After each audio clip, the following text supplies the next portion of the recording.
Hey, Snoop, I'm glad that you're gonna be on that No Limit doc too, man, because I feel like that's a part of your life that doesn't get told enough.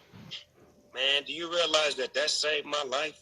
Like Master P saved my life. I was gonna put an album out called "Fuck Death Row," and Mac 10 was gonna give me $1 million to put it out. It was gonna be on Who Banging Records. No. And Who Banging Records and No Limit Records was all up under Priority Records and Ice Cube label. So I would go up there to see Mac 10. And when I would go up there, I would have to pass by Master P's No Limit shit to get to Mac 10. I passed by one day, Mystical in there. And I don't even know Cub, but I know his music. He like, what's up? I'm like, what's up, nigga? I fuck with you, nigga. I fuck with you, nigga. We gonna be at the studio tonight, nigga. Come by. All right, cool. I come by the studio. Get on the song. Master P like, how much you want for the song? In my mind, I'm like, shit, I'm broke right now. I ain't getting no money. Nigga, give me 15. But I'm thinking like 1,500. Because I just need something. I come back the next day, Master P wrote me a check for 35,000. So I'm like, oh, I like this nigga's style. He called me to his office. He said, what you working on? I said, I got this album called Fuck Death Row. This motherfucker hard. He like, hold on, bro. He closed the door. That nigga like, man, you ain't gonna live to see that album come out. He said, don't do that, bro. You can't make no record talking about Death Row and shit, man. You gotta let that shit go, man. He said, let me make an offer to you. Let me make a proposal to you. My homeboy Marvin Watkins, rest in peace, was the middleman to this. And him and Marvin put together a play that sounded good, and the nigga flew me to New Orleans. And when I took my father, my cousin Daz, and I think I took one more person with me. And this nigga drove me around the neighborhood and said, pick any house you want. And at that time, I was living in a house that was under Suge Knight's name. All my cars under Suge Knight's name.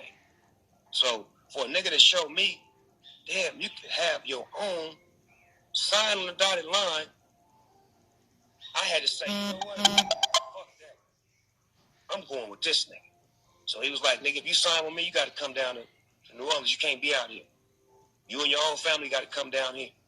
So I came, picked the house out, picked out a car for my wife, a car for me, got the house furnished, flew my wife and my kids to New Orleans, and 3 years later, nigga, I did that. Oh, I got so many questions, man. First of all, why would Mac 10 want you to do that? Like Mac 10 know that would have caused so much trouble in LA. Well, at that time, we didn't give a fuck. You got to remember who we was. Yeah. You get what I'm saying? So this is what LA was at that time. Like, nigga, you can't come at me, nigga. Don't think I ain't finna come back. Mm-hmm. And I had to have some allies. I had to get with a nigga that was a blood, that had a strong gang backing him. Because Suge Knight had money and was paying niggas off. So it was like I had to even the playing field in my mind, which was stupid because it was mass destruction. And thank God for Master P and No Limit and my spirit of understanding to be able to say, you know what? I'm going to let it go. Whatever they try to do to me, they can try to do to me. I'm going to No Limit Records. So the whole project was a diss record? The whole Fuck Death Row? Like, so it was aimed at, I'm assuming, Suge, and who else would it be aimed at? Whoever was over there with him. Damn. All of them.